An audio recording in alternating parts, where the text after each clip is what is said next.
ઋષિના ચરણોમાં મૈત્રેય ઋષિ પોતે ભાવુક થઈ ને શિષ્ય બન્યા છે. એમના જે 12,000 શિષ્યો પણ મૃદગલ ઋષિના શિષ્ય બન્યા છે. ગુરુમાં પોતે માના દર્શન થકી સુંદર અનુષ્ઠાન 9 દિવસનું સાધના દ્વારા કર્યું. ખૂબ આનંદ છે. કહેવાય છે કે મૃદગલ ઋષિ ગુરુમાં સહિત શિષ્યો સાથે માં જગદંબા પરંબા માં શક્તિની આરાધના કરી છે. ખૂબ આનંદ છે ભાઈ. મૃદગલ ઋષિએ મૈત્રેય ઋષિને વેદોક્ત સ્વાધ્યાય ઋષિ બાળકોને પણ ભણાયો છે. ખૂબ આનંદ છે. ભગવાન શિવજી કહે છે, દેવી આ 24 શક્તિઓ માં ગાયત્રીનું સ્વરૂપ છે. ગાયત્રી મંત્ર ઓમ ભૂર્ભુવસ્વ તત્સવિતુર્વરેણ્યમ ભર્ગો દેવસ્ય ધીમહિ ધિયો યો ન પ્રચોદયાત. કહેવાય છે કે ગાયત્રી મંત્રના 24 અક્ષર, 24 શક્તિઓ, 24 ઋષિઓ, 24 દેવો, 24 મુદ્રા. મૈત્રેય ઋષિએ મૃદગલ ઋષિને પૂછ્યું કે કઈ સાધના મહિમા ગાયત્રી મંત્ર સમજાવે છે. જ્યારે જ્યારે માએ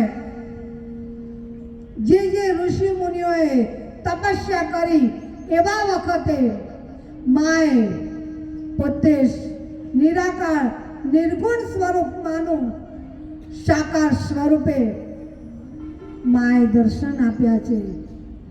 માએ ઋષિ મુનિઓની મનોકામના પૂર્ણ કરી છે. વરદાન આપ્યા છે કે જ્યારે મને યાદ કરો એ વખતે હું તમારા આગળ પ્રગટ થઉં.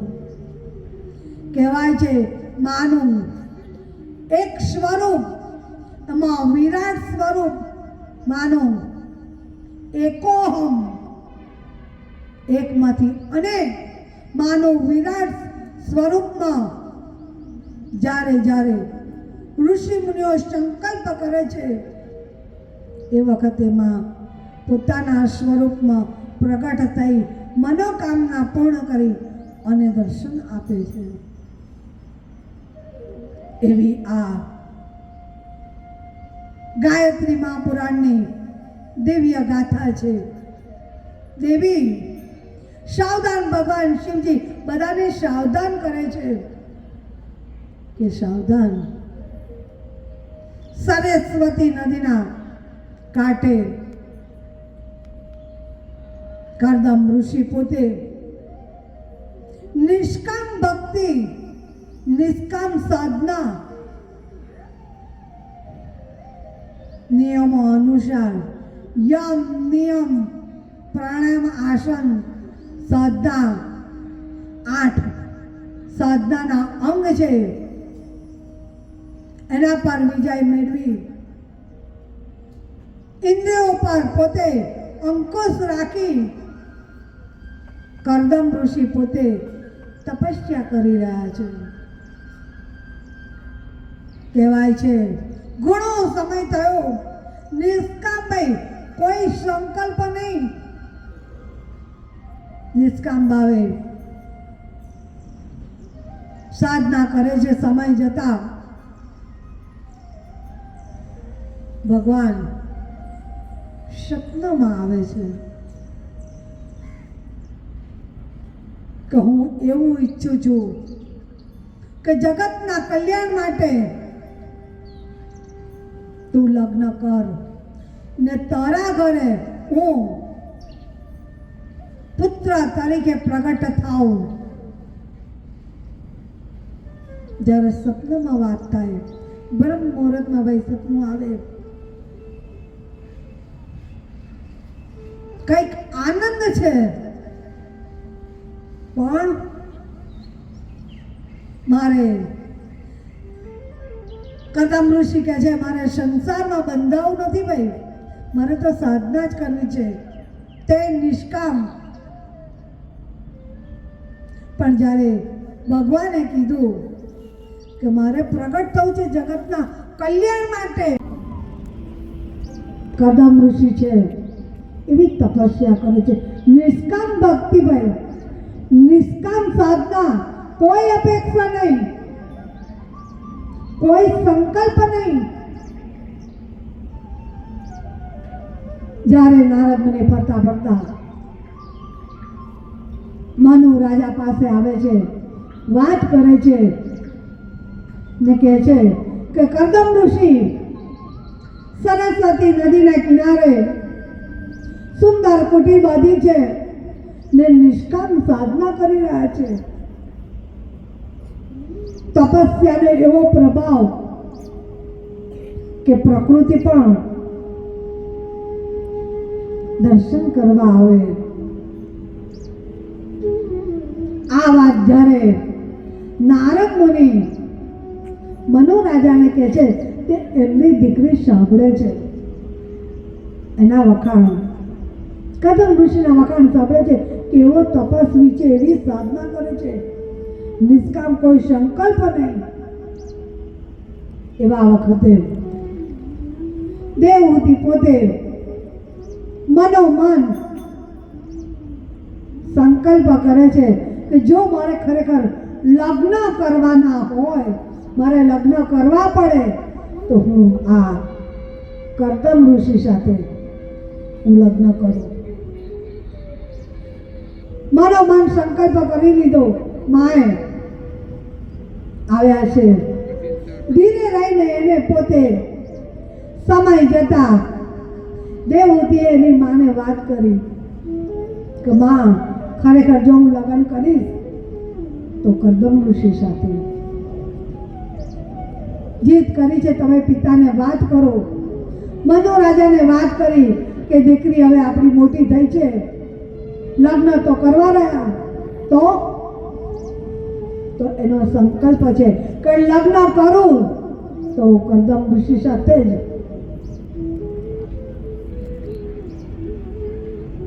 ચલો આપણે એમના દર્શન કરવા તો જઈએ. નારદ મુનિએ જે આપણને વાત કરી છે તો દર્શન કરવા જરૂરી છે. એટલે મનુ રાજા પોતે પોતાની દીકરીને લઈ અને કદમ ઋષિના આશ્રમે આવે છે. કદમ ઋષિના આશ્રમે આવે છે, જુએ છે. કદમ ઋષિ પોતે સામે જુએ છે, મનુ રાજા છે એમની દીકરી સાથે છે, હાથ જોડે છે. રાજન હતો એટલે આવે છે, આસન આપે છે કે બેસો. શા માટે આવવું પડ્યું? મનુ રાજા પોતે પ્રણામ કરે છે, તમારા આશીર્વાદ લેવા, બસ આપ આશીર્વાદ આપો. રાજન પોતે પોતાનું આસન ગ્રહણ કરે છે. એક આસન બીજું જ પણ છે, પરંતુ માં દેવહૂતિ બેસી શકતા નથી, કારણ કે પોતે મનોમન કદમ ઋષિને વરી ચૂક્યા છે. એટલે પતિની સેવા ન લેવાય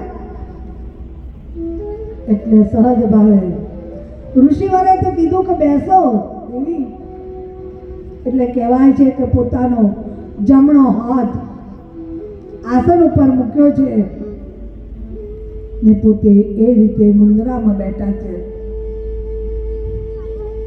હાથ જોડે છે, પ્રણામ કરે છે.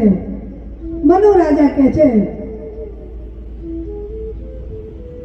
કે મારી દીકરી તમને વરી ચૂકી છે, એટલે હું મારા એવી તમને વિનંતી કરું છું કે મારા દીકરીનું પાણી તમે ગ્રહણ કરો, મારા દીકરી સાથે તમે લગ્ન કરો.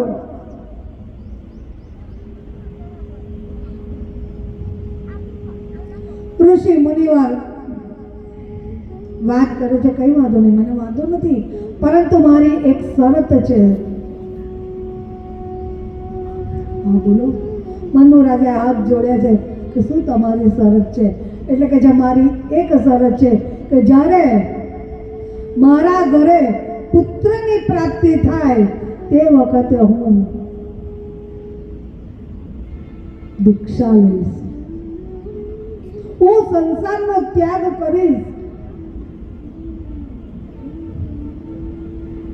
મનુ રાજા પોતાના દીકરી સામું જુએ છે, એટલે દીકરી દેવહૂતિ હાથ જોડી પિતાને ઈશારો કરે છે, મને કઈ વાંધો નથી, તમે હા કહી દો. દીકરીના કહેવાથી મનુ રાજાએ સંમતિ આપી છે અને કહેવાય છે કે દેવહૂતિના લગ્ન કર્દમ ઋષિ સાથે થયા.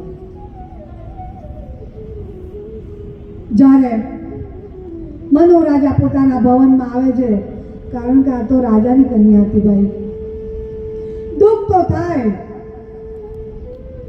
પરંતુ તપસ્વી કર્દમ ઋષિને જુએ છે તો મન હળવું થાય. જ્યારે જ્યારે તપસ્યા એમને યાદ આવે એટલે સહજ ભાવે મનને મનાવે. આ બાજુ દેવહૂતિ પોતે પોતાના સ્વામીની ખૂબ સેવા કરે છે. કહેવાય છે વેદો પુરાણમાં એવું લખ્યું છે કે કહેવાય છે કે 12 વર્ષ સેવા કરે છે, ખબર નથી પડતી સમય ક્યાં ગયો. જ્યારે સેવા કરે દરરોજના નિયમ પ્રમાણે બ્રહ્મ મુહૂર્તમાં ઉઠે, સ્વામી એમના પૂજાના વાસણ તૈયાર, કુંડ લીપી લે, જે કઈ સામગ્રી પૂજામાં જોઈએ એ ત્યાં ઘડી મૂકી દે. કહેવાય છે કે કર્દમ ઋષિ પોતે માના સામું પણ જોતા નથી, સમય આવે ભિક્ષા લાવીને મૂકી દે, એમના સામું જ નથી જોતા. જ્યારે ખરેખર 12 વર્ષ વીતી ગયા લગ્નના, ત્યારે કંઈક પૂજા કરી રહ્યા હતા, એ વખતે કહેવાય છે કે કર્દમ ઋષિ જ્યારે દીવો ઉજાવવાની તૈયારી છે એ વખતે માં પોતે પોતાના હાથોથી દીવો બુજાય નહીં એના માટે એ રીતે મુદ્રા કરે છે. એ વખતે કર્દમ ઋષિ નજર કરે છે. જ્યારે નજર કરે છે, ઝીણો દીપકનો પ્રકાશ કર્દમ ઋષિને થાય છે કે કંઈક છે કોઈ મારી સાથે. એટલે સહજ ભાવે વાત કરે છે કે દેવી આપ કોણ? વિચાર કરો, એવા સાધનામાં તો લીન હતા કે એમની આજુબાજુ કોઈ ફરે, બધી વસ્તુઓ મૂકી દે, પણ એવા ભાવમાં કે ખબર નથી કે કોણ ફરે છે. દરરોજનો નિયમ જે કંઈ કામ પૂજાનું હોય તૈયાર કરી દે, ભિક્ષાનો સમય થાય તો માં પોતે ભિક્ષા લઈ અને એમના આગળ મૂકી દે. જ્યારે કર્દમ ઋષિને ખબર પડી ઊંચી આંખ કરીને જોયું. દેવી આપ કોણ? તમારો પરિચય તારે કહેશે દેવહૂતિ કે સ્વામી હું તમારી પત્ની જોવે છે. ઓહો સ્વામી આપણા લગ્નને આટલા વર્ષ થઈ ગયા. મને તો કંઈ ખબર નહીં. એક નજર કરે છે દેવીના સામું. કેવી સેવા બની, એ પણ નિષ્કામ, કોઈ અપેક્ષા નહીં, કોઈ માંગણી નહીં. સાધના પણ એવી, કોઈ સંકલ્પ નહીં. દેવીનો હાથ પકડે છે એના સામો કરદમ ઋષિ જુએ છે ને કહે છે કે એક કામ કરો દેવી, હવે કે જે આ સરોવર છે બિંદુ સરોવર, એમાં જરા સ્નાન કરીને આવો. સ્વામીનો હુકમ. જેવામાં સ્નાન કરવા જાય છે, જેવી ડૂબકી મારે છે ને જેવા બહાર નીકળે છે તો કહેવાય છે 16 વર્ષની કન્યા, સરસ સિંગાર સજી ને માં પોતે સરોવર બિંદુમાંથી ઉપર આયા છે. જોયું છે માએ પોતે સ્વામીના પગ પકડી લીધા છે. કઈ વાર્તાલાપ નહીં, કઈ જ નહીં. એટલે કદમ ઋષિએ પોતાના તપસ્યાના બળથી સંકલ્પ કરી ને વિમાન પ્રગટ કર્યું છે. વિમાન આવ્યું સાથે. એટલા માં નહીં ભાઈ, માની સાથે દેવીઓ સખીઓ જોઈએ. માં એકલા ન રહી શકે. એટલે જેવી માએ ડૂબકી ખાધી, 3 ડૂબકી ખાધી, આમાં એક ડૂબકીમાં પોતે યૌવન સ્વરૂપ માનું શિંગાર સહિત, બીજે ડૂબકીમાં એની સખીઓ સાથે જેટલો સંકલ્પ થયો, જેટલી ઈચ્છા રાખી, એટલી સખીઓ સાથે ત્યાં પ્રગટ થઈ. કરદમ ઋષિએ કીધું કે હવે આ વિમાન છે એમાં બેસી જાઓ, હું તમને સારા બ્રહ્માંડની સૈર કરાવું. બધી દેવીઓ સહિત માં પોતે દેવહૂતિ વિમાનમાં બેઠા છે. સાથે કરદમ ઋષિ પણ છે. 14 બ્રહ્માંડ ને દર્શન કરાયા છે. કહેવાય છે ઘણો સમય થયો ભાઈ. સંકલ્પ દ્વારા માને 9 કન્યા વારા ફરતી પ્રગટ થઈ. 9 શક્તિઓ ભાઈ, 9 કન્યાઓ પ્રગટ થઈ છે. સમય થયો, બધાના દર્શન કરાયા. એટલે માને તુપ્ત કરી લીધા કે તે 12 વર્ષ લગી મારી સેવા કરી છે. કોઈ સંકલ્પ નહીં, કોઈ વાર્તાલાપ નહીં. ચાલો 14 બ્રહ્માંડના દર્શન કરાવું. માને 14 બ્રહ્માંડના દર્શન કરાયા છે. પોતાના કુટીરમાં આવે છે. હવે હાથ જોડે છે કે મારું જે કંઈ કાર્ય હતું એને પૂર્ણ કર્યું છે. હવે આપ દેવી આજ્ઞા આપો, હું સંસાર છોડી ને વનમાં તપસ્યા કરવા જાઉં. એટલે સહજ ભાવે દેવહૂતિમાં પોતે યાદ કરાવે છે કે સ્વામી તમે ભૂલો છો,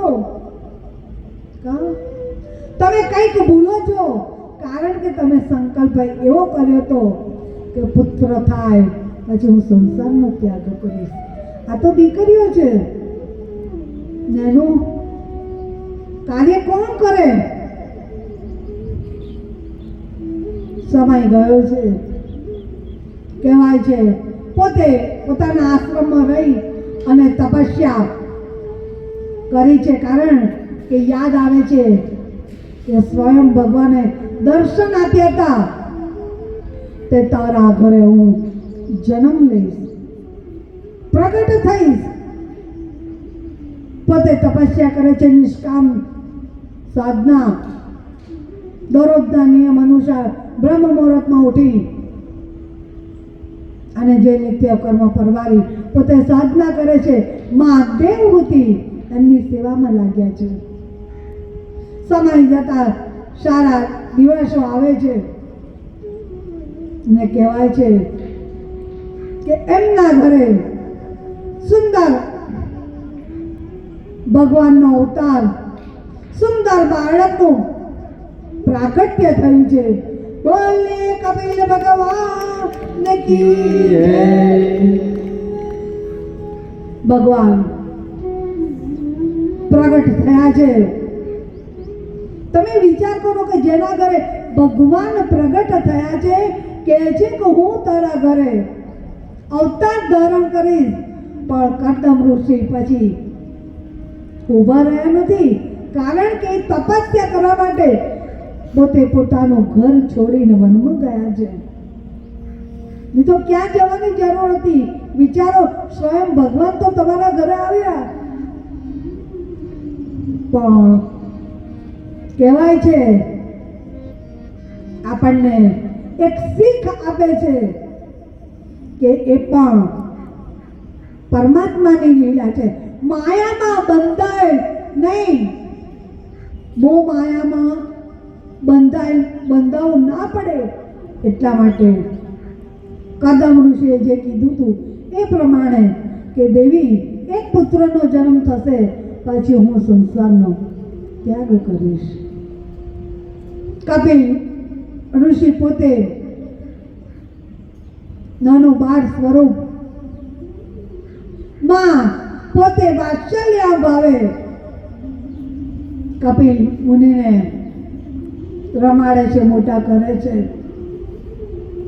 પરંતુ જે કપિલ મુનિ ભગવાનના અવતાર હતા એટલે ક્યારેક ક્યારેક માં પોતે વાત્સલ્યમાં બાંધવા જાય છે, પરંતુ કપિલ મુનિ બંધાતા નથી. ધીરે ધીરે મોટા થાય છે. જનોય પવિત્ર સંસ્કાર કરે છે.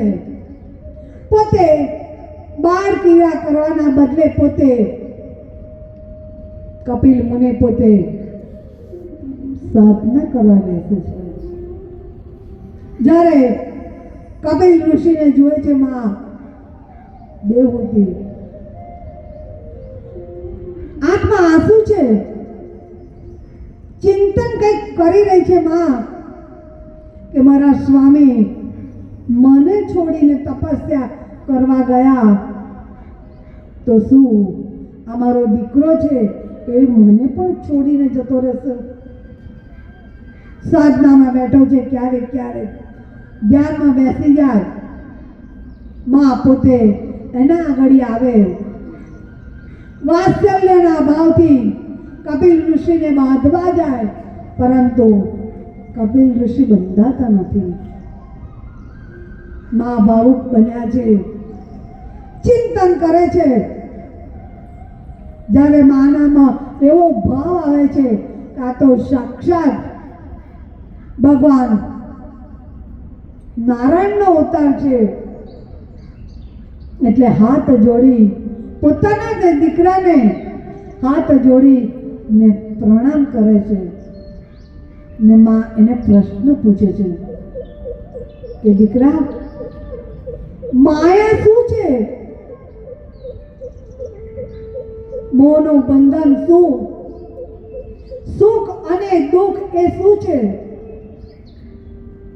એની વાત કરે છે. આંખમાં આંસુ છે. કપિલ મુનિ પોતે માને તત્વબોધ આપે છે. પોતાની માને પણ કહે છે કે ધ્યાન કેવી રીતે કરવું. આશીર્વાદ આપે છે કે આ બ્રહ્મ જ્ઞાન જેની વાત કરે છે, માથે હાથ મૂક્યો છે તો માં પણ જ્યારે જ્યારે સમય મળે તો પોતે ધ્યાનમાં બેઠા છે. ભગવાન શિવજી કહે છે, દેવી, આ શ્રી ગાયત્રી મહાપુરાણ એવું દિવ્ય અમૃત છે કે જે પ્રાપ્ત કરે એ સાધનામાં અમર થઈ જાય. એને દુઃખ સ્પર્શ કરી શકતું નથી. માયા એ જીવને બાંધી શકતી નથી. એ જીવ માયામાં બંધાતો નથી. એ નિષ્કામ ભાવે પોતે સદા બ્રહ્મમાં એ જીવ વિચરતો રહે છે. એને સુખ અને દુઃખ શું છે એથી પર થઈ જાય છે. એ જીવને પાપ સ્પર્શ કરી શકતો નથી. આપણે 6 દિવસ ઉપનિષદોના દ્રષ્ટાંત દ્વારા, સરળ દ્રષ્ટાંત દ્વારા આપણને બ્રહ્મ જ્ઞાન શું છે,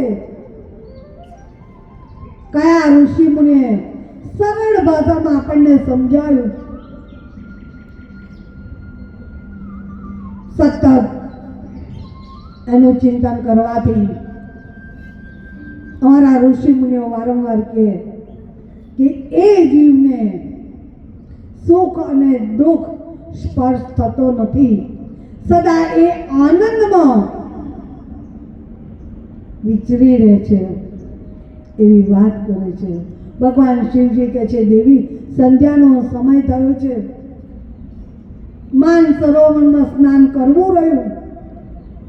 બધા ઋષિ મુનિઓ ભગવાન શિવજીનો જય જયકાર કરે છે. ખૂબ આનંદ છે. ઋષિ મુનિઓને થાય છે કે અસંખ્ય વર્ષો કૈલાસની કંદનાની ગુફામાં તપસ્યા કરી રહ્યા હતા. આ એક માં ભગવતી જગદંબા, માં પાર્વતીનો એક એવો પ્રશ્ન કે સ્વામી આપ સતત કોનું ધ્યાન ધરો છો? જ્યારે ખબર પડી, ભગવાન શિવજીએ કીધું કે દેવી હું સતત તારું ધ્યાન ધરું છું. ગુફાઓમાંથી ઋષિ મુનિઓ આવ્યા છે. અનુભૂતિ થઈ. એક પોતે આસન લઈને દોડ્યા છે. અરે અમે જેનું સતત, જેને પ્રાપ્ત કરવા માટે અસંખ્ય વર્ષો અંજનનો ત્યાગ કરી અને આ કૈલાસની કંદનામાં અમે તપસ્યા કરી રહ્યા છે, એક માના પ્રશ્નથી અમને અમારી મા શક્તિ પરમા નિરાકાર નિર્ગુણ સ્વરૂપમાં સાકાર સ્વરૂપે અમને દર્શન થાય, અનુભૂતિ થાય છે. ખૂબ આનંદથી બધા ઋષિ મુનિઓ જય જયકાર કરે છે. અને આપણે કથાનો વિરામ આપીશું. આપણે સમક્ષ માં બિરાજમાન છે, એમના આશીર્વાદ તો લેવા જ રહ્યા.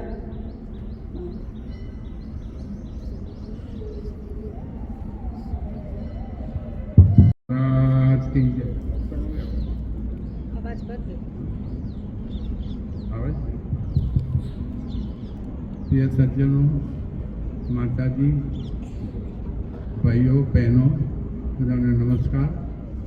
આજે છેલ્લા 5-6 વર્ષથી અહીં આવ્યો નથી, કારણ કે કોવિડ ગયું ને બધું થયું, એમાં હું અટવાઈ ગયેલો, એટલે જરા થોડો ટાઈમ થઈ ગયો. તો આજે મને માતાજીએ ઠપકો આપીને કહ્યું કે તમારે આવવાનું છે આજે. એટલે મને દર્શન આપ્યા અને મારે દોડતા દોડતા આવવું પડ્યું ખંભાતથી. હવે આજે જે પ્રસંગ લેવાય છે ને, માતાજી જે રીતે સુંદર રીતે દેવહૂતિની વાત કરી એ ખૂબ સુંદર રીતે સમજાવ્યું આપણને કે કેવો શિષ્ટાચાર રાખે છે અને કેવી પતિની સેવા કરે છે. એ જ પ્રમાણે પતિ પણ પત્નીની કેટલી કાળજી રાખે છે એનો એક આધાર બતાવ્યો આપણને આજે. હવે આ કથા વાચક જે રીતે આપણને સમજાઈ રહ્યા છે એ બહુ સુંદર રીતે આપણને સમજાઈ રીતે સમજણ પડે એ રીતે આપણને કહી રહ્યા છે. તો એમને આપણે સત્કાર કરીએ. બીજું અહીં આગળ નાના માતાજી શિવાનંદજી બેઠા છે, એમને બી પ્રણામ કરીએ. અને આજનો જે પ્રસંગ છે અને 2-3 દિવસ છું અહીં આપણી સાથે, તો અમે બધાનો લાભ લઈશું. અને આ સત્સંગ છે ને એ જ એક મોટી વસ્તુ છે. જેટલો સત્સંગ કરીએ એટલું આપણને જ્ઞાન મળે. અને સત્સંગ એ જ મોટું આપણું સાધના છે. તો સત્સંગ કરવાનું અને સત્સંગમાં જ્યાં હોય ત્યાં આપણે જઈને લોકોને સાંભળીએ તો એમાંથી કંઈ ને કંઈ સારા જ્ઞાન મળે આપણને. તો આટલું કહીને હું મારું વિરામ લઉં છું. ઓમ નમો નારાયણ.